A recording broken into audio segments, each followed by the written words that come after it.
মধুর মধুর কোরআন খানি, মিষ্টি মিষ্টি আয়াতগুলি। মধুর মধুর কোরআন খানি, মিষ্টি মিষ্টি আয়াতগুলি। কোরআনের একটি আয়াত শুনলে পারে ইচ্ছে করে কোরআন আরো শুনি। কিভাবে কোরআন পড়তে শিখি, আমি কিভাবে কোরআন পড়তে শিখি। মধুর মধুর কোরআন খানি, মিষ্টি মিষ্টি আয়াতগুলি। কোরআনের একটি আয়াত শুনলে পারে ইচ্ছে করে কোরআন আরো শুনি। কিভাবে কোরআন পড়তে শিখি, আমি কিভাবে কোরআন পড়তে শিখি। প্রতিদিন যাই আমি মাদ্রাসাতে, শিখতে চাই আমি কোরআনটাকে। প্রতিদিন যাই আমি মাদ্রাসাতে, শিখতে চাই আমি কোরআনটাকে। আমি যদি শিখি কোরআন ধন্য হবে জীবন, ভুলতে পারি না আমি কোরআনটাকে। কিভাবে কোরআন পড়তে শিখি, আমি কিভাবে কোরআন পড়তে শিখি। মধুর মধুর কোরআন খানি, মিষ্টি মিষ্টি আয়াতগুলি। কোরআনের একটি আয়াত শুনলে পারে ইচ্ছে করে কোরআন আরো শুনি। কিভাবে কোরআন পড়তে শিখি, আমি কিভাবে কোরআন পড়তে শিখি।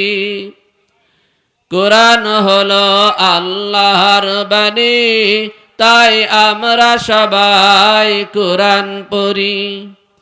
কোরআন হলো আল্লাহর বাণী, তাই আমরা সবাই কোরআন পড়ি। পড়লে পারে ওই কোরআন পার করিবে হাসর মিজান, ভুলতে পারি না আমি কোরআনটাকে।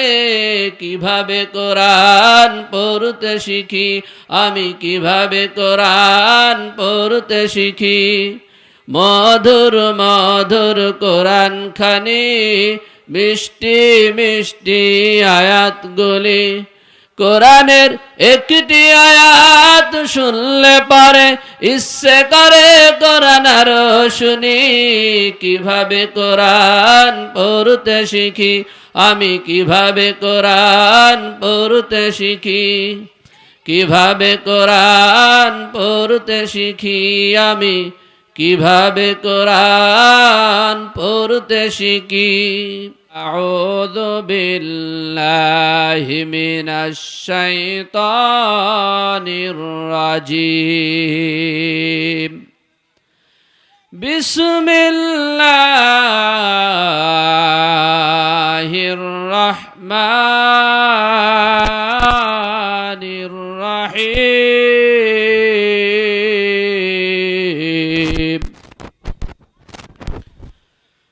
ইকরা বিসমি রাব্বিকাল্লাযী খালাক, খালাকাল ইনসানা মিন আলাক।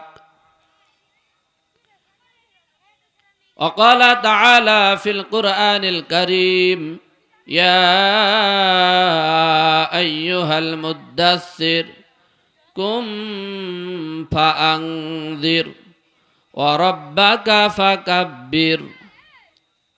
وقال رسول الله صلى الله عليه وسلم: لا يؤمن أحدكم حتى أكون أحب إليه من ولده وولده الناس أجمعين. وقال تعالى في شان حبيبه: إن الله وملائكته يصلون على النبي يا أيها الذين آمنوا صلوا عليه وسلموا تسليما اللهم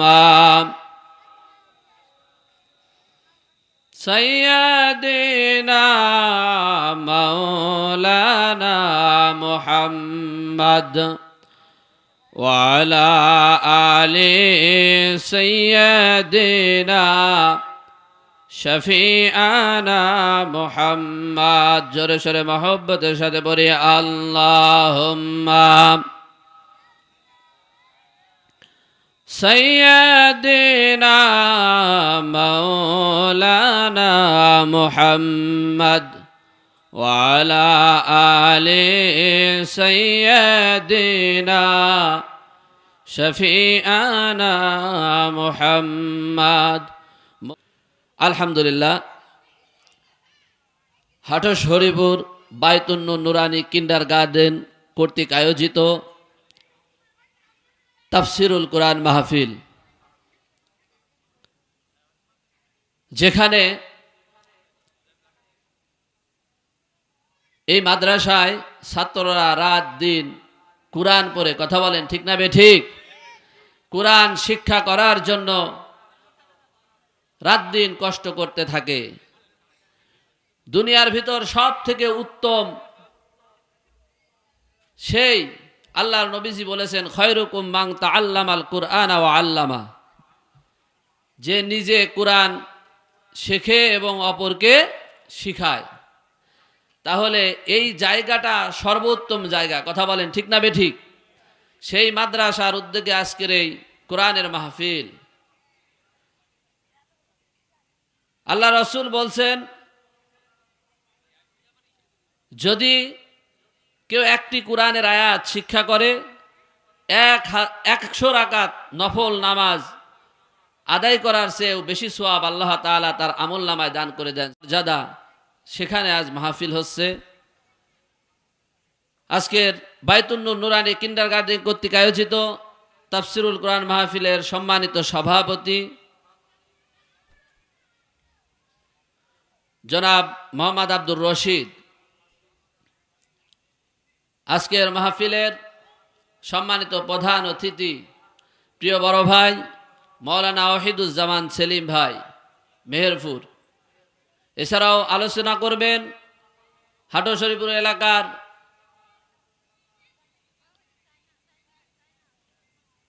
সুন্দর আলোচক, হাটস হরিপুর কেন্দ্রীয় জামে মসজিদের সম্মানিত খতিব প্রিয় বড় ভাই মাওলানা হাফিজুর রহমান জিহাদি সাহেব। এছাড়াও আজকের মাহফিলের পরিচালক বাইতুন নূর নুরানি কিন্ডারগার্টেন ও হাফিজিয়া মাদ্রাসার প্রিন্সিপাল জনাব মাওলানা ইমরান হুসাইন। উপস্থাপক প্রিয় ভাই মাওলানা আব্দুল ওয়াহাব সহ মঞ্চে উপস্থিত অতিথি ইকরাম, সামনে উপবিষ্ট দিন প্রিয় ইসলাম প্রিয় মুসলমান ভাইয়েরা, বাবারা, পর্দার অন্তরালে মা এবং বোনেরা, মাইকের আওয়াজ যত দূর যায়, দিন প্রিয় ইসলাম প্রিয় ভাই এবং বোনেরা, সবাইকে অন্তরস্থল থেকে সালাম, আসসালামু আলাইকুম ওয়া রাহমাতুল্লাহ। আমার মনে হয় এখানে আপনারা মাহফিল শুনতে আসেন নাই, নাকি বলেন? তাহলে কি গুনাহ নিয়ে যেতে চান? আপনারা গল্প করছেন এই সাইডে, সালামের জবাব না দিলে গুনাহ হয়, আপনারা কি জানেন? আমি সালাম দিয়েছি, আসসালামু আলাইকুম ওয়া রাহমাতুল্লাহ। আমরা গুনাহ নিয়ে না যাই, এখানে হক আদায় করে যদি কেউ মাহফিল শুনতে পারে, কোরআনের আয়াতগুলো হাদিসগুলো শুনতে পারে, তাহলে নফল নামাজে থাকলে আপনি যে সওয়াব পেতেন তার থেকেও বেশি সওয়াব আল্লাহ তাআলা আপনার আমার আমলনামায় দান করবে। জোরে জোরে বলেন সুবহানাল্লাহ। শুকরিয়া আদায় করছি সেই মহান আল্লাহ তাআলার দরবারে, যে আল্লাহ তাআলার অশেষ মেহেরবানিতে সুন্দর পরিবেশে সুস্থ অবস্থায় প্রাকৃতিক দুর্যোগ আল্লাহ তাআলার পক্ষ থেকে রহমতের বৃষ্টি আজও হয়েছে। এরপরেও যে আল্লাহ তাআলা আমাদেরকে এই সুন্দর পরিবেশ তৈরি করে দিয়েছেন, সেই মহান রব্বুল আলামিনের দরবারে শুকরিয়া আদায় করি। সকলে জবান ছেড়ে বলি আলহামদুলিল্লাহ। দরুদ এবং সালাম পেশ করছি সেই মহামানবের প্রতি, যে মহামানবকে আল্লাহ তাআলা মানবতার আদর্শ, মানবতার নেতা, মানবতার পথ প্রদর্শক হিসেবে প্রেরণ করেছেন। সকলে বলি সাল্লাল্লাহু আলাইহি ওয়াসাল্লাম। সম্মানিত মুসলমান ভাইরা আমার, আমি পবিত্র কুরআনুল কারীমের দুইটি আয়াত, দুইটি সূরা থেকে 5টি আয়াত তেলাওয়াত করেছি। এর আলোকে কিছু কথা বলবো নবীজির জীবন থেকে ইনশাআল্লাহ। মুসলমানদের আমার আপনার শিক্ষক সম্পর্কে আমরা যে আমাদের জীবনে তেমন কোনো ধারণা থাকে না, কথা বলেন ঠিক না বেঠিক? আমরা নবীজি সম্পর্কে অনেকেই জানি না। নবীজির জীবন কেমন ছিল, নবীজির অর্থনীতি কেমন ছিল, নবীজির রাষ্ট্রনীতি কেমন ছিল, নবীজির পরিবার নীতি কেমন ছিল, নবীজির এরকম জীবন থেকে শুরু করে জন্ম থেকে শুরু করে মৃত্যু পর্যন্ত নবীজির জীবনের অবস্থাগুলো আমরা জানি না। এই জন্য আমরা মুসলমান হওয়ার পরেও আমরা বিভিন্ন সময় বিভিন্ন জায়গায় শয়তানের দুখায় পড়ে যাই, কথা বলেন ঠিক না বেঠিক? শয়তানের দুখা থেকে বাঁচতে হলে, দিন সম্পর্কে সঠিক জ্ঞান রাখতে হলে, দিনের আদর্শ মানতে হলে, নিজেকে নবীজির উম্মত বলে দাবি করতে হলে অবশ্যই সেই নবী সম্পর্কে আমাদের জানার দরকার আছে না নাই? আমরা আজকে মুসলমান হওয়ার পরেও বিভিন্ন দুনিয়াবি নেতাদের আদর্শ আমরা পড়তে পারি, আদর্শ জানতে পারি। এখনো যদি এই প্যান্ডেলের আপনাদের বলা হয় শেখ মুজিবুরের আদর্শ বলেন, তো আপনারা অনেকেই আছে বলতে পারবেন। কিন্তু আমরা অনেকেই আছি মুসলমানের সন্তান হওয়ার পরেও যেই নবী আমাদের রোল মডেল হবে, যেই নবীর জীবন থেকে আমরা শিক্ষা নিয়ে ইসলাম মেনে চলবো, সেই নবী সম্পর্কে আমাদের ধারণার বেশি নাই, কথা বলেন ঠিক না বেঠিক? নবী সম্পর্কে আমাদেরকে জানতে হবে। নবীজি সম্পর্কে যদি আমরা বেশি বেশি জানতে পারি তাহলে আমাদের দ্বীন ইসলাম মানা সহজ হয়ে যাবে। সম্মানিত মুসলমান ভাইরা আমার, সেই নবী সম্পর্কে আমি আজকে কিছু জানার চেষ্টা করব। আমরা কিছু জানার চেষ্টা করব নবীজির জীবন থেকে 4টি বিষয় নিয়ে আজকে কথা বলবো। কয়টি বিষয়? আমরা এখান থেকে 4টি বিষয় শিক্ষা নিয়ে যেতে চাই।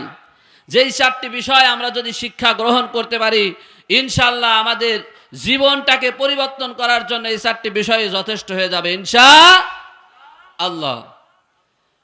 সম্মানিত মুসলমান ভাইরা আমার,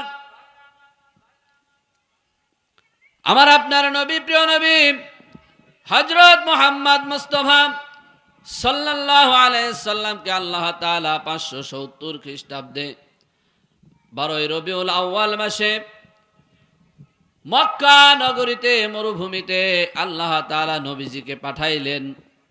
নবীজি আসলেন এমন একটা যুগে, এমন একটা সময়, যেই সময় সময়টাকে অন্ধকারের যুগ বলা হয়, আইয়ামে জাহেলিয়াতের যুগ বলা হয়। মানুষে মানুষে হানাহানি, মারামারি, জুলুম, নির্যাতন নিত্যদিনের সাথী। একটা মেলাকে কেন্দ্র করে বংশে বংশে গোত্রে গোত্রে গ্যাঞ্জাম মারামারি হতো। আর এটা প্রায় 50 বছর 100 বছর স্থায়ী হতো। এমন একটা ঘুণে ধরা অন্ধকার সমাজে আল্লাহ রাব্বুল আলামিন প্রিয় নবী হযরত মুহাম্মদ সাল্লাল্লাহু আলাইহি সাল্লামকে পাঠালেন। হযরত মুহাম্মদ সাল্লাল্লাহু আলাইহি সাল্লাম মদিনা মক্কায় আগমন করলেন। দুনিয়াতে আলোর বার্তা নিয়ে, ইসলামের বার্তা নিয়ে আগমন করলেন। দুনিয়ার অন্ধকার কেটে গিয়ে আলোর আশা ঘুরে উদিত হলো। জোরে জোরে বলেন সুবহানাল্লাহ। সম্মানিত মুসলমান ভাইরা আমার, প্রিয় নবী হযরত মুহাম্মদ সাল্লাল্লাহু আলাইহি সাল্লাম জন্ম হওয়ার পরে তিনি দুধ মায়ের কাছে থাকলেন। জন্মের পূর্বেই নবীজিকে এতিম করে আল্লাহ তাআলা দুনিয়ায় পাঠালেন। মাত্র 6 মাসের গর্ভে যখন আল্লাহর নবী, তখন তার পিতা দুনিয়া থেকে বিদায় হয়ে গেল। মাত্র 6 বছর বয়স যখন তার মাও দুনিয়া থেকে বিদায় হয়ে গেল, নবীজি এতিম হয়ে গেলেন। এতিম নবীজি প্রথমে তার দাদার কাছে লালিত পালিত হলেন। দাদাও যখন ইন্তেকাল করলেন, 8 বছর বয়সের সময় নবীজি আমার তার চাচার কাছে লালিত পালিত হতে লাগলেন, বড় হতে লাগলেন। কিন্তু আল্লাহর নবীর আচরণ এত সুন্দর ছিল, তার ব্যবহার এত ভালো ছিল, তার বন্ধুরা, তার সহপাঠীরা, আত্মীয় স্বজনা, ধর্ম বর্ণ নির্বিশেষে, ইহুদিরা, মুশরিকরা, কাফেরেরা যারাই ছিলেন, সবাই নবীজিকে সুন্দরভাবে ভালোবাসতেন, নবীজিকে সবাই বিশ্বাস করতেন। জোরে জোরে বলেন সুবহানাল্লাহ। নবীজির নাম দিলেন আল আমিন। আল আমিন শব্দের অর্থ হলো বিশ্বাস স্থাপন, বিশ্বাসী। নবীজিকে উপাধি দিলেন as-সাদিক, সত্যবাদী। শিশু নবী, শিশু মানুষ, তারপরেও তার এত সুন্দর ব্যবহার ছিল।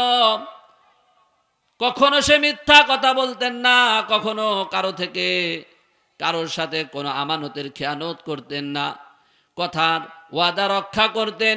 এই জন্য সকল সময় তিনি সত্য কথা বলতেন। এই জন্য মক্কার সমস্ত মানুষেরা নবীর প্রেমে মগ্ন হয়ে নবীজির প্রতি ভালোবেসে সবাই আল আমিন বলে ডাকা শুরু করলো। জোরে জোরে বলেন সুবহানাল্লাহ। নবীজিকে সবাই as-সাদিক বলা শুরু করলো, নবীজিকে এত বিশ্বাস করা শুরু করলো।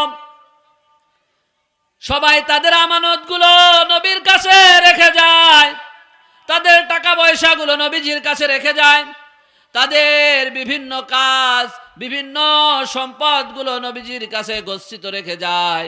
আবার যখন তারা সেই জিনিসগুলো চায়, আবার একই রকম ভাবে নবীজি ফেরত দিয়ে দেয়। জোরে জোরে বলেন সুবহানাল্লাহ। সম্মানিত মুসলমান ভাইরা আমার, ঘটনা বলা উদ্দেশ্য নয়, এখানে 1 নাম্বার শিক্ষা হলো নবীজিকে সবাই আল আমিন বলতাম। নবীজিকে সবাই আল আমিন বলার 1 নাম্বার কারণ হলো নবীজিকে সবাই বিশ্বাস করতো। কথা বলেন ঠিক না বেঠিক? কিন্তু আমরা মুসলমান হওয়ার পরেও নবীজির আদর্শ থেকে এই আমলটা আমরা এখনো নিতে পারি নাই। আমরা নিজেদেরকে মুসলমান বলে দাবি করি, আমরা নিজেদেরকে নামাজি বলে দাবি করি, আমরা হাফেজ মাওলানা হয়ে গিয়েছি, আমরা সমাজের নেতা খেতা হয়ে গিয়েছি, কিন্তু আমার সমাজের মানুষ এখনো আমাকে বিশ্বাস করতে পারে না। কথা বলেন ঠিক না বেঠিক? আপনারা কি ঘুমায় গেছেন নাকি? নবীজিকে বিশ্বাস করতো সবাই, কিন্তু আমাকে আপনাকে বিশ্বাস করে না। একটা কথা যদি আমাকে এখন বলে, ফজর হওয়ার আগে এই কথাটা সমাজের মানুষ জেনে যায়, আছে না নাই? গোপন কথা আমার ভিতরে গোপন থাকে না, ওপেন হয়ে যায়। এরকম চরিত্রের মুসলমান আছে না নাই? একজন মুসল্লি ভাই নামাজে গিয়ে মসজিদে তার দুঃখ সুখের প্রচার আর একজন মুসলমান ভাইয়ের কাছে পেরেছে, তার দুঃখ সুখের কথাগুলো বলেছে। এই কথাটা মসজিদ থেকে বের হয়ে সে দোকানপাটে গিয়ে বলতে শুরু করে, আসে না নাই? কথা ঠিক থাকে না। আমি মুসলমান, মাথায় টুপি ঠিকই থাকে, নামাজ ঠিকই পড়ি, কিন্তু আমি আমার ভাইয়ের জমি আমি মেরে দিয়েছি, আমার বোনের হক আমি নষ্ট করে ফেলেছি, আমার পরিবারের আপন ভাই পর্যন্ত আমার বিশ্বাস করে না। আছে না নাই? আর আজকালকের নেতাদের কথা তো বলবোই না, যারা আমাদের বিশেষ করে সমাজের নেতা, এরা এখন এক কথা বলে, সকালে আর এক কথা বলে। এদেরকে সমাজের মানুষ এখন বিশ্বাস করতেই চায় না। কথা বলেন ঠিক না বেঠিক? নবীজিকে মক্কাবাসী নেতা বানিয়েছিল। নেতা বানানোর জন্য 1 নাম্বার গুণ তারা দেখেছিল যে নবীজিকে বিশ্বাস করা যায়, তার কাছে টাকা পয়সা, কথা, যত সম্পদ রাখা যাক না কেন এর খেয়ানত হয় না। এই জন্য মক্কাবাসী নবীজিকে নেতা বানাইছিল। আজকে আমরা যাদেরকে নেতা বানাবো তাদেরকে এরকম ভাবে বিশ্বাস করা যেতে হবে। কথা বলেন ঠিক না বেঠিক? কিন্তু আজকে আমার আপনার নেতাদের বিশ্বাস করা যায় না। আপনি নেতাদেরকে সালিশ করার জন্য ডেকে আনবেন, আপনি অন্যায় করেন নাই, কিন্তু রায়টা আপনার বিপক্ষেই চলে যাবে, টাকা খেয়ে সালিশের রায় ঘুরে যায়, এমন নেতা আমাদের সমাজে আছে না নাই? সম্মানিত মুসলমান ভাইরা আমার, নবীজির জীবন থেকে 1 নাম্বার শিক্ষা হলো আমাদেরকে আল আমিন হতে হবে, আমাদেরকে বিশ্বাসী হতে হবে। মুসলমানদের 1 নাম্বার গুণ হলো মুসলমানদেরকে মানুষ বিশ্বাস করতে হবে। কিন্তু আমি নামাজ পড়ি, আমি রোজা করি, আমি মাওলানা সাহেব, আমি হাজী সাহেব, গাজী সাহেব, কিন্তু আমাকে মানুষ বিশ্বাস করতে চায় না, বিশ্বাস করে একটা কথাও বলতে চায় না। এমনকি অন্য যারা নামাজ পড়ে না বলে নামাজ পড়ে কি হবে, ওর থেকে আমি ভালো কথা বলেন, আছে না নাই? সম্মানিত মুসলমান ভাইরা আমার, নবীজিকে আল্লাহ রাব্বুল আলামিন শিশুকালে মানুষদের কাছে বিশ্বাসী মানুষ হিসাবে গড়ে তুললেন। নবীজিকে মুশরিকরা বলেন, ইহুদিরা বলেন, নাসারা বলেন, কাফেররা বলেন, মূর্তি পূজক বলেন, সবাই দল বল নির্বিশেষে নবীজিকে বিশ্বাস করতেন, অন্ধভাবে বিশ্বাস করতেন যে এই কথা মুহাম্মদ বলেছে, অবশ্যই সত্য বলেছে। জোরে জোরে বলেন সুবহানাল্লাহ। এইভাবে নবীজিকে বিশ্বাস করতেন। নবীজি আল আমিন হয়ে উঠলেন। নবীজি আল আমিন হওয়ার পরে নবীজির যখন মাত্র 15 বছর বয়স হলো, 15 বা 17 বছর বয়স, এমন সময় মক্কায় বিভিন্ন হারবুল ফিজার নামে যুদ্ধ সংগঠিত হয়। এই যুদ্ধের সময় ছিল প্রায় 50 বছর স্থায়ী ছিল। গোত্র গোত্রে জুয়া খেলাকে কেন্দ্র করে যুদ্ধ লাগে, এই যুদ্ধ চলতেই থাকে। আল্লাহর নবীজি তখনও মাত্র 15 বছর বয়স, তার চাচার সাথে তিনি যুদ্ধে অংশগ্রহণ করেছেন। শিশু বয়সেই নবীজি কিশোর বয়সে তীরগুলো তার চাচা জুবাইর রাদিয়াল্লাহু তাআলা আনহু এর কাছে খুঁটে খুঁটে দিয়েছেন। এই যুদ্ধ যখন তিনি নিজ হাতে দেখলেন, দেখার পরে তিনি চিন্তা করলেন, এইভাবে তো জুলুম নির্যাতন চলতে পারে না, এইভাবে একটা সমাজ চলতে পারে না। এই সমাজে জুলুমে জুলুমে জর্জরিত এক গোত্রের মানুষ আর এক গোত্রকে বিনা প্রয়োজনে অকারণে হত্যা করে, জুলুম করে, নির্যাতন করে, খুন করে, মেরে ফেলে। এইভাবে একটা সমাজ চলতে পারে না। এমন একটা সময় ছিল, কন্যা সন্তান হলে নিজেদেরকে অপরাধী মনে করত, কন্যা সন্তানদেরকে নিজে দাফন করে দিত, জীবন্ত দাফন করে দিত। এইভাবে তো একটা সমাজ চলতে পারে না। নবীজি চিন্তা করলেন কিভাবে এই সমাজটাকে একটা সুন্দর সমাজে রূপান্তর করা যায়। চিন্তা করতে করতে নবীজি তার বন্ধুদেরকে নিয়ে একটি সংগঠন করলেন, যেই সংগঠনের নাম হিলফুল ফুজুল। জোরে জোরে বলেন সুবহানাল্লাহ। হিলফুল ফুজুল নামে একটি সংগঠন করলেন, যেই সংগঠনের লক্ষ্য এবং উদ্দেশ্য ছিল সমাজে ন্যায় প্রতিষ্ঠিত করা, সমাজ থেকে এই যুদ্ধ বিগ্রহ বন্ধ করে সমাজটাকে একটা সুন্দর সমাজে রূপ দেওয়া।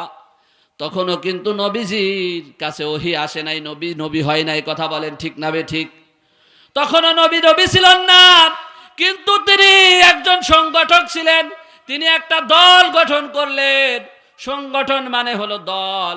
তিনি একটা দল গঠন করলেন, যেই দলের না লক্ষ্য উদ্দেশ্য হলো সমাজে ইনসাফ প্রতিষ্ঠিত করা, ন্যায় প্রতিষ্ঠিত করা। কথা বলেন ঠিক না বে ঠিক? সম্মানিত মুসলমান ভাইরা আমার, নবীজির জীবন থেকে 2 নাম্বার শিক্ষা হলো সংগঠন করা। সামাজিক হোক, রাষ্ট্রীয় হোক, আপনাকে সংগঠন করতে হবে। অনেক মানুষ ইসলামে রাজনীতি আছে এটা খুঁজেই পায় না, আছে না নাই? ইসলামে রাজনীতি আছে এটা খুঁজেই পায় না। নবীজি তখনও নবী হয় নাই। তখনই নবীজি চিন্তা করলেন সমাজ থেকে অন্যায় দূর করতে হলে আমি একা একা পারবো না, আমার সংগঠন দরকার। এই জন্য মাত্র 15 বা 17 বছর বয়স, তখন তার বন্ধুদেরকে নিয়ে সংগঠন করলেন হিলফুল ফুজুল, যার লক্ষ্য উদ্দেশ্য হলো সমাজে ন্যায় প্রতিষ্ঠিত করা। কথা বলেন ঠিক না বে ঠিক? আল্লাহর নবীজির জীবন থেকে 2 নাম্বার শিক্ষা হলো আপনাকে সংগঠন করতে হবে। সমাজে ন্যায় প্রতিষ্ঠিত করার চেষ্টা করতে হবে। সমাজ এমনি এমনি চলতে পারে না। খুন রাহাজারি চাঁদাবাজি টেন্ডারবাজি চলবে, আর আপনি বসে বসে মসজিদের এক কোনায় শুধু আল্লাহ আল্লাহ জিকির করবেন আর নামাজ পড়বেন, হবে না। আপনি যেভাবে নামাজ পড়বেন, যেভাবে আল্লাহর জিকির করবেন, একইভাবে সমাজে ন্যায় প্রতিষ্ঠাতা করার জন্য আপনাকে সংগঠন করতে হবে। কথা বলেন ঠিক না বেঠিক? এরকম হাজারো সংগঠন আমাদের সমাজে আছে। আমি কোন দলের দালালি করতেছি না।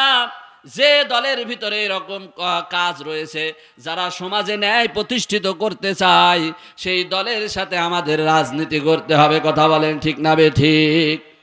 মুসলমান কখনো কোনো চাঁদাবাজি, কোনো টেন্ডারবাজি, কোনো জুলুমবাজির পক্ষে থাকতে পারে না।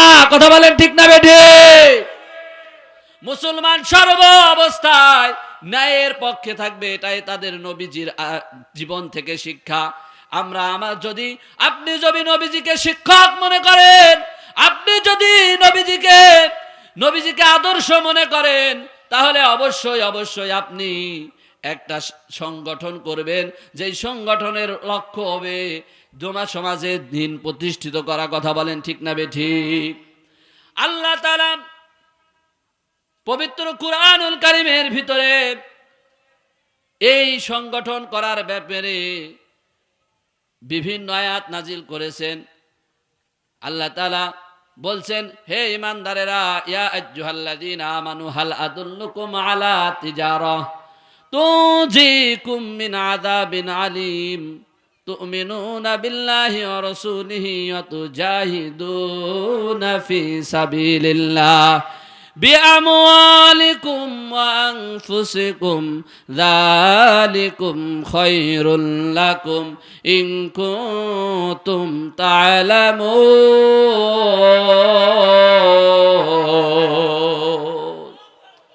আল্লাহ রাব্বুল আলামিন বলছেন, হে ঈমানদারেরা, তোমাদেরকে আমি এমন একটা ব্যবসার সন্ধান দেব না, যেই ব্যবসা করলে তোমরা জাহান্নামের কঠিন আগুন থেকে, আযাব থেকে বেঁচে যাবে। সেই ব্যবসার এক নাম্বার কাজ হলো তুমিনুনা বিল্লাহ, আল্লাহর উপরে ঈমান আনা, ওয়া তুজাহিদুনা ফি সাবিলিল্লাহ, আল্লাহর রাস্তায় জিহাদ করা, বিআমওয়ালিকুম সম্পদ দিয়ে, ওয়া আনফুসিকুম জান দিয়ে। ন্যায় প্রতিষ্ঠিত করার জন্য আপনাকে কাজ করতে হবে। আপনি যদি নিজেকে মুসলমান বলে দাবি করে থাকেন, অবশ্যই আপনাকে ন্যায় প্রতিষ্ঠিত করার চেষ্টা করতে হবে। একজন মুসলমান জীবন দিতে পারে, কখনো অন্যায়ের কাছে, জুলুমের কাছে, কোনো ফাসিকের কাছে, কোনো জালিমের কাছে মাথা নত করতে পারে না। কথা বলেন ঠিক না বেঠিক? সম্মানিত মুসলমান ভাইরা আমার, আল্লাহর কুরআনে যেভাবে নামাজের কথা বলা হয়েছে, একইভাবে সেইভাবে সেই কুরআনে ন্যায় প্রতিষ্ঠিত করার কথা বলা হয়েছে। কিন্তু আমরা অনেক মুসলমান আছি, নামাজ রোজার আয়াত মানি, কিন্তু রোজা আল্লাহর জমিনে দ্বীন প্রতিষ্ঠিত করতে হবে, ইনসাফ কায়েম করতে হবে, এটা আমরা অনেকেই মানতে রাজি নাই। কথা বলেন ঠিক না বেঠিক? সূরাতুল বাকারা ৭৪ নং আয়াতের ভিতরে আল্লাহ রাব্বুল আলামিন এদেরকে সতর্ক করে দিয়ে বলতেছেন, হে আল্লাহ আমার বান্দারা, তাহলে কি তোমরা পবিত্র কুরআনের কিছু অংশ মানবা আর কিছু অংশ মানবা না? আজকে যারা নামাজ রোজা হজ যাকাত মানে এক শ্রেণীর মানুষ, কিন্তু সমাজে ন্যায় প্রতিষ্ঠিত করতে হবে এটা মানে না। আছে না নাই? এই যে গত 16 বছর যারা দেশ চালাইল, এদের দিকে লক্ষ্য করবেন, লক্ষ্য করলে দেখতে পারবেন এরা আমার আপনার চেয়ে তাহাজ্জুদ গুজারি বেশি ছিল। কথা বলেন ঠিক না বেঠিক? তাহাজ্জুদ পড়তো কিনা জানি না, কিন্তু মিডিয়ায় এসে তার নেতা গুজারা প্রচার করতো, আমার আব্বা তাহাজ্জুদ পড়ে দৈনিক। কথা বলেন ঠিক না বেঠিক?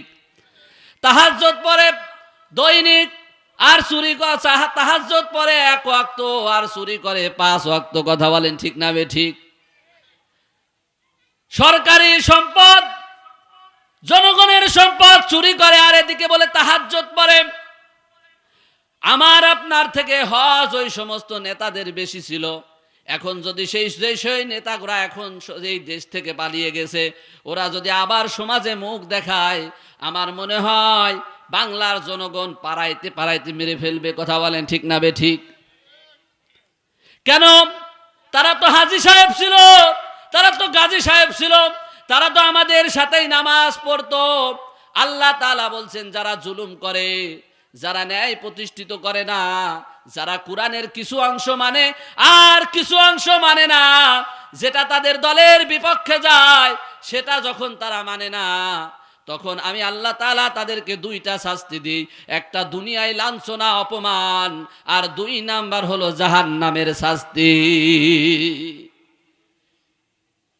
গত 16 বছর যারা শাসন করেছে তাদের এখন লাঞ্ছিত অপমানিত হওয়া লাগছে কিনা? আল্লামা সাঈদী প্রায় 10 বছরের উপরে জেলখানায় থেকেছে, তারপরেও তার সম্মান মর্যাদা কমে নাই। কথা বলেন ঠিক না বেঠিক? মরে গিয়েছে, এখনো তার জন্য দোয়া করার মানুষ কমে নাই, কিন্তু জোর করে 16 বছর ক্ষমতায় থেকে রাস্তার মোড়ে মোড়ে মূর্তি বানাইছে। ক্ষমতা যেতে দেরি হয়েছে, ওই মূর্তিগুলো ভাঙতে দেরি হয় নাই। কথা বলেন ঠিক না বেঠিক? জোর করে দোয়া পাওয়া যায় না, দোয়া পেতে হলে দোয়া পাওয়ার মতো কাজ করতে হয়। সম্মানিত মুসলমান ভাইরা, আজকে আল্লাহ তাআলার এই আয়াত অনুযায়ী সূরা বাকারা ৭৪ নং আয়াত, এই আয়াত অনুযায়ী তারা আজকে লাঞ্ছিত দুনিয়ায়। কথা বলেন ঠিক না বেঠিক? আল্লাহ তাআলা বলছে, এই লাঞ্ছিত অপমানিতই শেষ নয়, আমি আল্লাহ তাআলা পরকালে তাদেরকে কঠিন জাহান্নামে নিক্ষেপ করব। কার কথা? সম্মানিত মুসলমান ভাইরা আমার, আপনি রাষ্ট্রের প্রধানমন্ত্রী হন, রাষ্ট্রপতি হন, ডিসি হন, এসপি হন, এমপি হন, যাই হন না কেন, চেয়ারম্যান হন, মেম্বার হন, আপনাকে আগে নবীজির উম্মত যদি নিজেকে দাবি করে থাকেন, আপনি যদি নিজেকে মুসলমান বলে দাবি করে থাকেন, অবশ্যই অবশ্যই আপনাকে একজন বিশ্বাসী মানুষ হতে হবে। 2 নাম্বারে আপনাকে সংগঠন করতে হবে। কথা বলেন ঠিক না বেঠিক? সংগঠন করতে হবে। আপনি একা একা সমাজে ন্যায় প্রতিষ্ঠিত করতে পারবেন না, এজন্য একটা দল গঠন করতে হবে, যেই দলের উদ্দেশ্য থাকবে সমাজে ন্যায় কায়েম করা, ন্যায় প্রতিষ্ঠিত করা। এরকম দল অনেক আছে, আপনারা সেখানে যান, আমার কোনো আপত্তি নাই, কিন্তু এমন কোন দলের কাছে যাওয়া যাবে না যাদের উদ্দেশ্য না সমাজে ন্যায় প্রতিষ্ঠিত করা। কথা বলেন ঠিক না বেঠিক? নবীজির জীবন থেকে 2টি শিক্ষা পেলাম। 1 নাম্বার, আমাদেরকে বিশ্বাসী হতে হবে। আল্লাহ তাআলা নবীজিকে বিশ্বাসী মানুষ হিসাবে গড়ে তুললেন শিশুকালেই, কারণ ভবিষ্যতে নবীজিকে একটা দ্বীন ইসলামের বড় মিশন আল্লাহ তাআলা দিচ্ছেন। এজন্য নবীজিকে সবাই নবীজিকে সবাই বিশ্বাস করতে হবে, কারণ আমাকে যদি বিশ্বাস না করে আমার কথা কিন্তু কেউ শুনবে না। কথা বলেন ঠিক না বেঠিক? নবীজি যে দাওয়াতটা দেবেন, এই দাওয়াত দিতে হলে নবীজিকে আগে বিশ্বাসী হতে হবে। আল্লাহ তাআলা নবীজিকে বিশ্বাসী বানালেন। 2 নাম্বারে, নবীজি একা একা সমাজটাকে পরিবর্তন করতে পারবে না, এজন্য নবীজিকে সংগঠক বানালেন। নবীজি একটা দল তৈরি করলেন, একটা সংগঠন তৈরি করলেন। এই দলের লক্ষ্য উদ্দেশ্য ছিল সমাজে ন্যায় প্রতিষ্ঠিত করা। প্রায় 50 বছর পর্যন্ত এই হিলফুল ফুজুল স্থায়িত্ব ছিল, কিন্তু 40 বছর নবীজির প্রায় বয়স, তখন পর্যন্ত এই হিলফুল ফুজুলের মাধ্যমে আল্লাহর নবীজি সমাজে শান্তি ফিরাইতে পারে নাই। সমাজটা অন্ধকারে নিমজ্জিত ছিল। এর একটাই কারণ, নবীজি তখনও আল্লাহর কুরআন পায় নাই। কথা বলেন ঠিক না বেঠিক? এজন্য যে সমস্ত দল, যে সমস্ত জাতিরা সমাজে ন্যায় প্রতিষ্ঠিত করতে চায়, তারা যদি ন্যায় প্রতিষ্ঠিত করতে চায়, যদি তাদের দলে কোরআনের আমল না থাকে, সেই দল দিয়ে কখনো ন্যায় প্রতিষ্ঠিত করা সম্ভব হবে না। কারণ নবুয়ত পাওয়ার আগ পর্যন্ত আমার নবীজিও কিন্তু সমাজে ন্যায় প্রতিষ্ঠিত করতে পারে নাই। কথা বলেন ঠিক না বেঠিক? সম্মানিত মুসলমান ভাইরা আমার, এইভাবে নবীজি হিলফুল ফুজুলের মাধ্যমে সমাজে ন্যায় প্রতিষ্ঠা করার চেষ্টা করলেন, হলো না। নবীজি চিন্তা করলেন কিভাবে আমি সমাজটাকে বদলাতে পারি। নবীজি চিন্তা করতে করতে এমন একটা সময় নবীজি হীরা গুহায় ধ্যানে চলে গেলেন। ধ্যান করতে থাকলেন, আর তিনি একটা পথ খুঁজতে থাকলেন। আল্লাহ তাআলা এই পথ খুঁজতে খুঁজতে আল্লাহ রাব্বুল আলামিন লাইলাতুল কদরের রাতে আল্লাহ তাআলা প্রিয় নবীর কাছে হযরতে জিবরাইল আলাইহিস সালামকে প্রেরণ করে দিলেন। জোরে জোরে বলেন আল্লাহু আকবার। হযরতে জিবরাইল আলাইহিস সালাম হীরা গুহায় আগমন করলেন। নবীজি দেখে জিবরাইল আলাইহিস সালামকে ভয় পেয়ে গেল, কাঁপা শুরু করলো। আল্লাহর পয়গম্বর জিবরাইল আলাইহিস সালাম বললেন, হে মুহাম্মদ, তোমার কোনো ভয় নাই, তুমি পড়ো, ইকরা, তুমি পড়ো। নবী বলে, আমি পড়তে পারবো না, আমি পড়তে পারি না। নবীজিকে আবার বলে, তুমি পড়ো, পড়তে পারি না। নবীজি উত্তর দেয়, আমি পড়তে পারি না। এবার নবীজিকে বুকে আলিঙ্গন করে নিলেন, বুকের ভিতরে একটা চাপ দিলেন। নবীজি এইবার নবীজিকে যখন পড়তে বলে, জিবরাইল আলাইহিস সালাম বলেন, ইকরা বিসমি রাব্বিকাল্লাযী খালাক খালাকাল ইনসানা মিন আলাক। পড়ো তোমার প্রভুর নামে, যিনি তোমাকে সৃষ্টি করেছেন। জোরে জোরে বলেন আল্লাহু আকবার। সম্মানিত মুসলমান ভাইরা আমার, সুন্দরভাবে লক্ষ্য করবেন, আল্লাহ তাআলা কিন্তু পবিত্র কুরআন নাজিল করে দিলেন নবীজির উপরে। প্রথমেই আল্লাহ মনে করলে নামাজের কথা বলতে পারতেন, প্রথমেই আল্লাহ রোজার বিধান দিতে পারতেন, প্রথমেই আল্লাহ হজের বিধান দিতে পারলেন। আল্লাহ কোনো বিধান দেন নাই, কোনো ইবাদতের কথা বলে নাই। আল্লাহর নবীর উপরে আল্লাহ তাআলা যে আয়াতটা নাজিল করলেন, ইকরা বিসমি রাব্বিকাল্লাযী খালাক। জোরে জোরে বলেন আল্লাহু আকবার। হে নবী, আপনি পড়ুন আপনার প্রভুর নামে। কার নামে পড়তে হবে? কথা বলেন, কার নামে? আল্লাহর নামে পড়তে হবে। সম্মানিত মুসলমান ভাইরা আমার, সেই আল্লাহর নামে পড়তে হবে যে আল্লাহ তাআলা আমাদেরকে সৃষ্টি করছেন। নবীজি এইবার পরিচয় পেয়ে গেলেন, আল্লাহর রবের পরিচয় পেয়ে গেলেন। আল্লাহ তাআলা সম্পর্কে জ্ঞান আল্লাহ নবীকে দিয়ে দেওয়া হলো। কারণ আল্লাহ তাআলা বলতেছে, হে নবী, আপনি পড়েন, আল্লাহ সম্পর্কে জানেন। আপনাকে আমি আল আমিন বানাইছি, আপনাকে সমাজে আমি একজন সংগঠক বানাইছি। এইবার আপনাকে আমি রবের বিধান দিয়ে দিলাম, আপনি রবের পরিচয় পেয়ে গেলেন। আপনি এখন পড়াশোনা করেন, আপনার রব সম্পর্কে জানেন, কারণ ভবিষ্যতে আপনাকে আরো বড় দায়িত্ব দেওয়া হবে। জোরে জোরে বলেন সুবহানাল্লাহ। আমরা আজকে মুসলমান বলে দাবি করি, কিন্তু নামাজ জানি না, রোজা জানি না। সেই নবী সম্পর্কে আমাদের জ্ঞান এখনো পরিপূর্ণ হয় নাই। বাবা মারা গেলে এখনো আলেম ওলামা ডাকতে হয় জানাজা করার জন্য, কিন্তু আমি মুসলমান হিসাবে এখনো আমার বাবার জানাজা করার মতো ক্ষমতা আমার হয় নাই। আছে না নাই?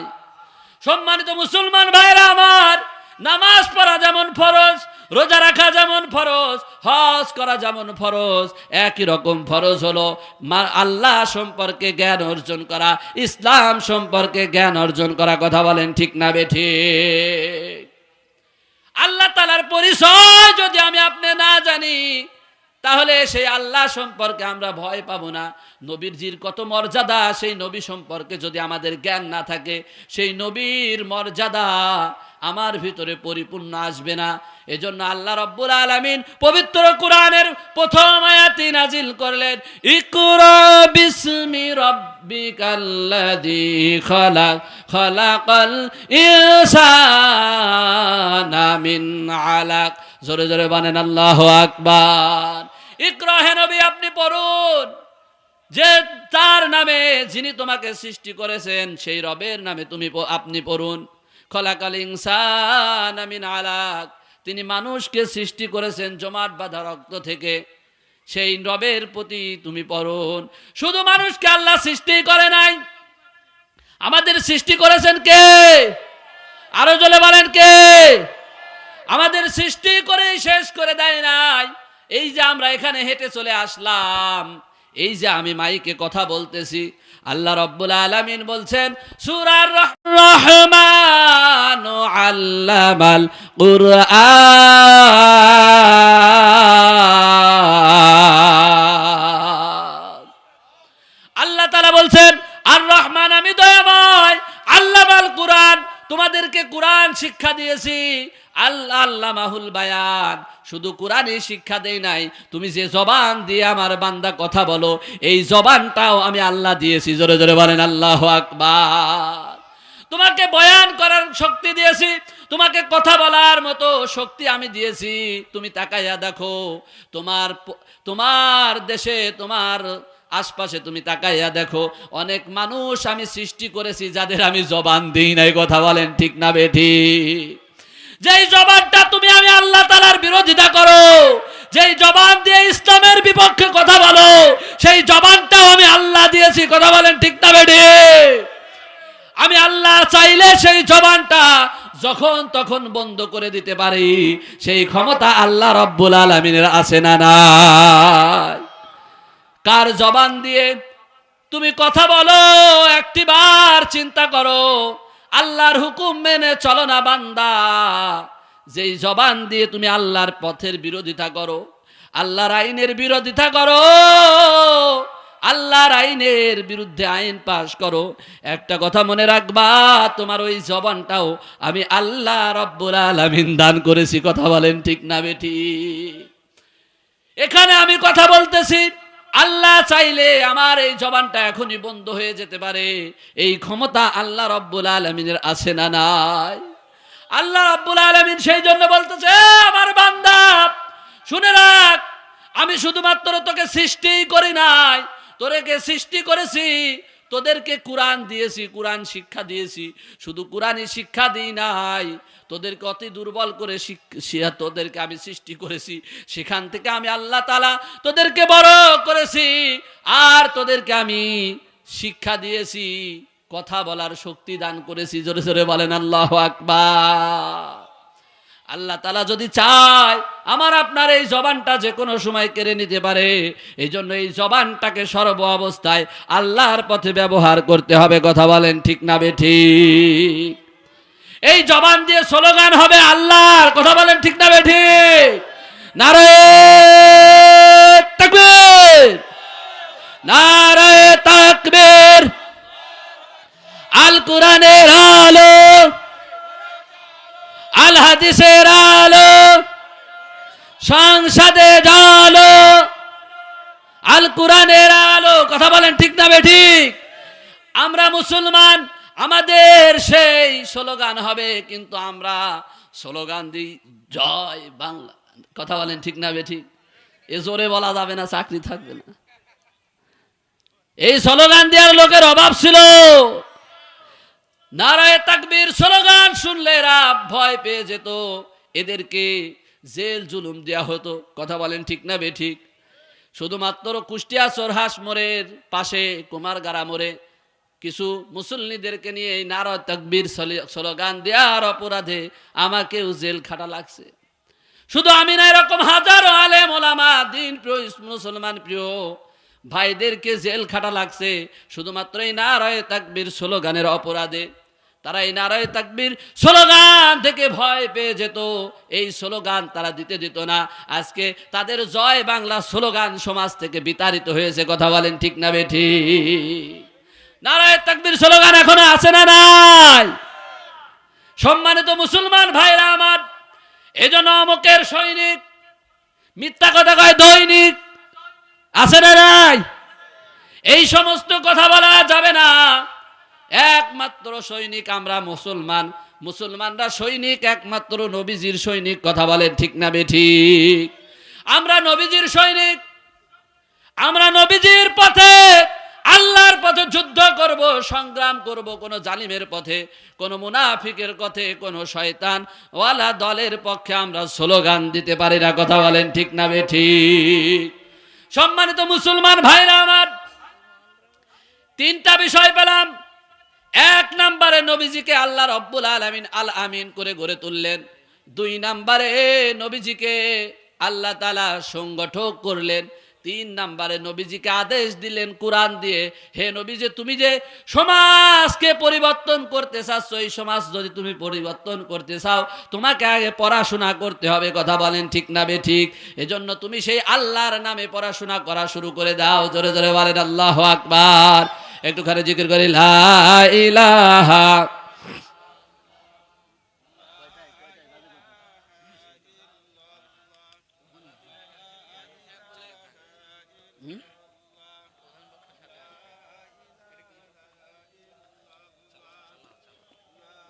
লম্বা হয় নাই।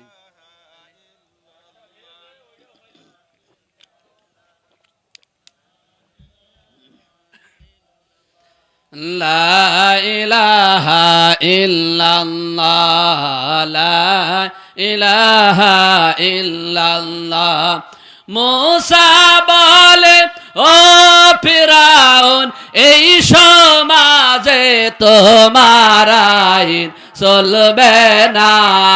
লা ইলাহা ইল্লাল্লাহ, লা ইলাহা ইল্লাল্লাহ।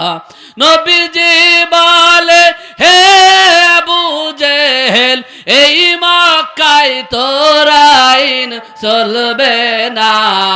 লা ইলাহা ইল্লাল্লাহ, লা ইলাহা ইল্লাল্লাহ, ইলাহা ইল্লাল্লাহ। আমরা বলি এই সমাজে আল্লাহর আইন সারা কোনো আইন চলবে না। লা ইলাহা ইল্লাল্লাহ, লা ইলাহা ইল্লাল্লাহ, লা ইলাহা ইল্লাল্লাহ মুহাম্মাদুর রাসূলুল্লাহ। সম্মানিত মুসলমান ভাইরা আমার, যেই কথা বলতেছিলাম, নবীজিকে তিনটি বিষয় আমরা নবীজির জীবন থেকে জানতে পারলাম। এক নম্বরে আমাদেরকে আল আমিন হতে হবে। কথা বলেন ঠিক না বে ঠিক? আল আমিন মানে আমাদেরকে মুসলমান হিসাবে আমাদেরকে আগে বিশ্বাসী হতে হবে। কারণ আমি যদি বিশ্বাসী না হতে পারি, আমার ভাই, আমার বোন, আমার আত্মীয় স্বজনেরা দিনের পথে বেশি আসবে না। এজন্য আমাদেরকে বিশ্বাসী হতে হবে। মুসলমানরা সব সময় বিশ্বাসী হয়। আল্লাহ রাব্বুল আলামিন পবিত্র কোরআনের সূরাতুল মুমিনুনের ভিতরে বলছেন, আল্লাযীনা হুম লিআমানাতিহিম ইউহাফিজুন। মুসলমানেরা, ইমানদারেরা আমানতের হেফাজত করে, আমানতদারি হয়। যদি কোনো মুসলমান আমানতদারি না হয়, তার আল্লাহ তাআলা তাকে ফাসিক বলেছেন। কথা দিয়ে যে কথা রাখে না, সে মুনাফিক হয়ে যায়। সম্মানিত মুসলমান ভাইরা আমার, আর যারা আমানতদারি হয়, যারা বিশ্বাসী হয়, আল্লাহ রাব্বুল আলামিন তাদেরকে বলেছেন, উলাইকা হুমুল ওয়ারিসুন। জোরে জোরে বলেন আল্লাহু আকবার। আমি আল্লাহ তাআলা তাদেরকে লিখে দেব জান্নাত, লিখে দেব। শুধুই জান্নাত নয়, আল্লাহ রাব্বুল আলামিন বলছেন, আল্লাযীনা ইয়ারিসুনাল জান্নাতা হুম ফিহা খালিদুন। শুধুই জান্নাত নয়, আমি আল্লাহ রাব্বুল আলামিন ওই সমস্ত বান্দাদেরকে, ভালো আচরণের বান্দাদেরকে আমি আল্লাহ তাআলা জান্নাতুল ফিরদাউস লিখে দেব। জোরে জোরে বলেন সুবহানাল্লাহ। যার তলদেশ থেকে দিয়ে নহর সমূহ প্রবাহিত হয়। জোরে জোরে বলেন সুবহানাল্লাহ। আল্লাহ রাব্বুল আলামিনের বান্দারা, এজন্য আমাদেরকে ইমানদার হতে হলে, মুসলমান হতে হলে আমাদেরকে এক নম্বরে বিশ্বাসী হতে হবে। দুই নম্বরে আমাদেরকে সংগঠক হতে হবে। তিন নম্বরে আমাদেরকে আল্লাহ সম্পর্কে লেখাপড়া করতে হবে, রব সম্পর্কে জ্ঞান অর্জন করতে হবে, ইসলাম সম্পর্কে জ্ঞান অর্জন করতে হবে। আমার যদি জ্ঞান না থাকে, আমি নামাজ পড়লে ওই নামাজ দিয়ে আমার কোনো লাভ হবে না। কথা বলেন ঠিক না বে ঠিক?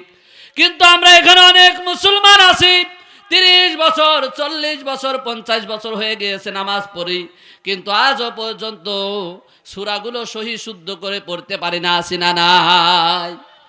আমরা এখন পর্যন্ত শুধু তাই নয়, সম্মানিত মুসলমান ভাইরা আমার, যে কোরআন আমাদের আদর্শ কিতাব, যে কোরআন আমাদের মুসলমানদের আদর্শ, যে কোরআন দিয়ে আমরা জীবন পরিচালনা করব, অনেক মুসলমান আমরা এখানে আছি, সেই কোরআন আমাদের এখনো জানা নাই। আছে না নাই? সম্মানিত মুসলমান ভাইরা আমার, একজন যোদ্ধা যখন যুদ্ধ করে, একজন সৈনিক, মনে করেন আর্মি, এই সৈনিক যখন যুদ্ধে যায় তার অস্ত্র সাথে থাকে, কথা বলেন ঠিক না বেঠিক? এই অস্ত্র তাকে যুদ্ধের ময়দানে তার জানের নিরাপত্তা দেয়, জীবনের নিরাপত্তা দেয়। সেই অস্ত্র ডালের মাধ্যমে সে তার শরীরটাকে, তার জীবনটাকে হেফাজত করে, কথা বলেন ঠিক না বেঠিক? একজন যোদ্ধার যেমন তার অস্ত্রটা নিরাপত্তা দেয়, একইভাবে একজন মুসলমান যে হয় ওই মুসলমানের ইমানের নিরাপত্তা দেয় হলো কুরআন। জোরে জোরে বলেন সুবহানাল্লাহ। এখন একজন যোদ্ধা যদি যুদ্ধের ময়দানে যায় আর তার কাছে যদি কুরআন না থাকে, অস্ত্র না থাকে, ওই যুদ্ধের ময়দানে ওই যোদ্ধা কিন্তু জীবন নিরাপদ থাকবে না, কথা বলেন ঠিক না বেঠিক? ওই যোদ্ধার জীবনটা যে কোনো সময় চলে যেতে পারে, যোদ্ধা মৃত্যুবরণ করতে পারে। এজন্য অস্ত্র জানতে হবে, চালাইতে জানতে হবে, অস্ত্র থাকতে হবে।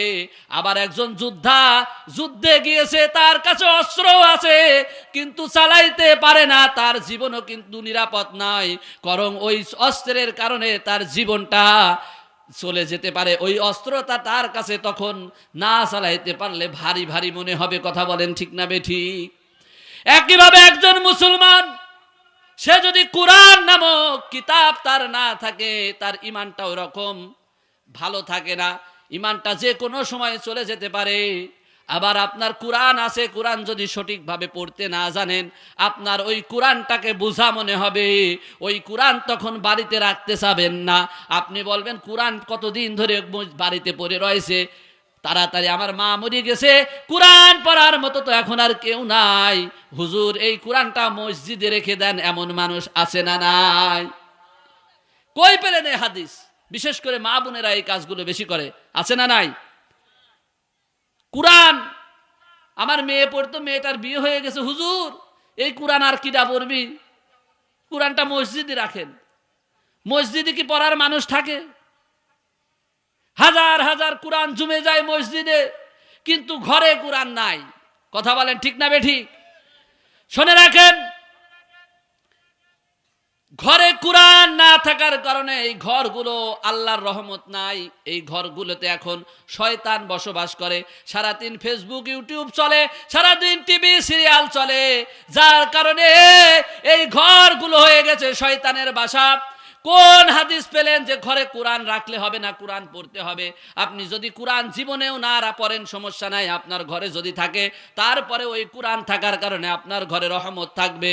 কিন্তু আপনি কুরআন নিজের ঘরে ভয় পান রাখতে, তার মানে আপনার ঘরে আপনি শয়তান রাখতে চান, কথা বলেন ঠিক না বেঠিক?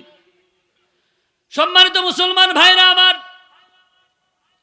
এজন্য কুরআন আমাদের কাছে ভয় মনে হয়, ভারী মনে হয়, কারণ এই কুরআন নামক অস্ত্রের ব্যবহার আমরা জানি না, কুরআন নামক এই বইয়ের ব্যবহার, এই কিতাবের ব্যবহার আমরা জানি না, এই কুরআনটা কিভাবে পড়তে হয় জানি না।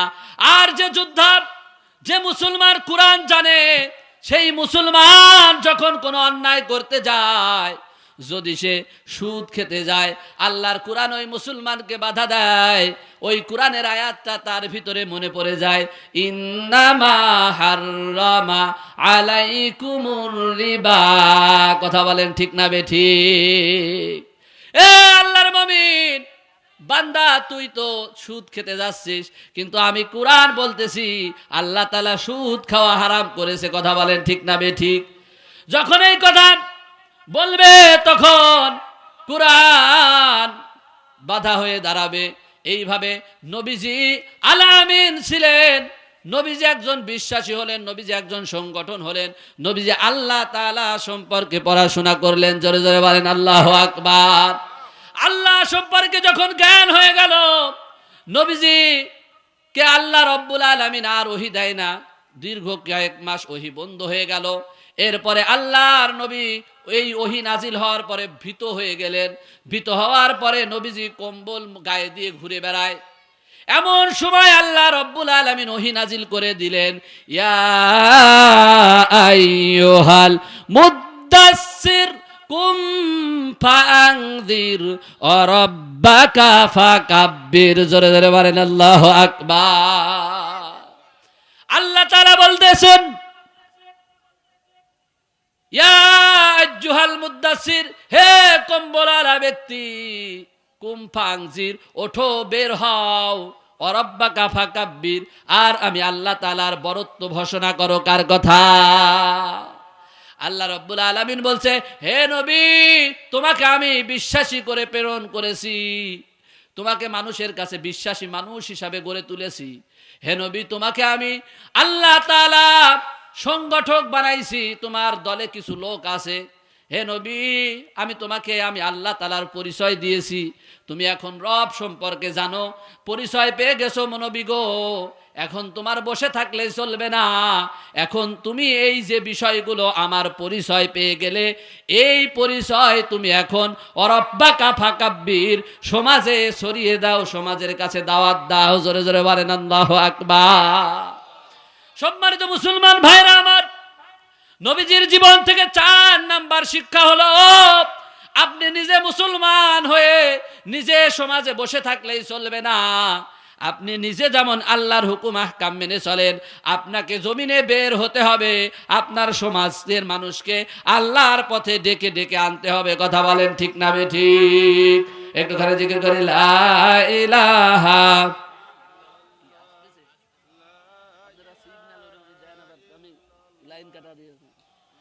লা ইলাহা ইল্লাল্লাহ, লা ইলাহা ইল্লাল্লাহ, লা ইলাহা ইল্লাল্লাহ, মুহাম্মাদুর রাসূলুল্লাহ। সম্মানিত মুসলমান ভাইরা আমার, আমার আলোচনা প্রায় শেষের দিকে, এখনই বিশেষ মেহমান আসবে। যে বিষয়গুলো আমরা জানতে পারলাম, আমাদেরকে বিশ্বাসী মানুষ হতে হবে, মুসলমানদের গুণ হবে, মুসলমানকে সবাই বিশ্বাস করবে। রাজি আছেন তো ইনশাআল্লাহ? দল বল নির্বিশেষে, কে আওয়ামী লীগ করে, কে বিএনপি করে, কে জামাত করে, কে চরমুনাই করে, কে হেফাজত করে, কে জাকির পার্টি করে, কোনো সমস্যা নাই, আমাকে সবাই বিশ্বাস করবে, ভালোবাসবে। কথা বলেন ঠিক না বেঠিক? নবীজিকে দল বল নির্বিশেষে সবাই ভালোবাসতো, এইটা একজন মুসলমানের গুণ। 2 নাম্বার গুণ হলো, আমাদেরকে সংগঠন করতে হবে, অর্থাৎ আমরা যারা ইমানদার আমাদেরকে এক হতে হবে। কথা বলেন ঠিক না বেঠিক? এক হয়ে থাকতে হবে। যে দল, যে রাজনীতি, যে সমাজ ন্যায়ের কথা বলে, সেই সমাজের পক্ষে আমরা থাকবো। কথা বলেন ঠিক না বেঠিক?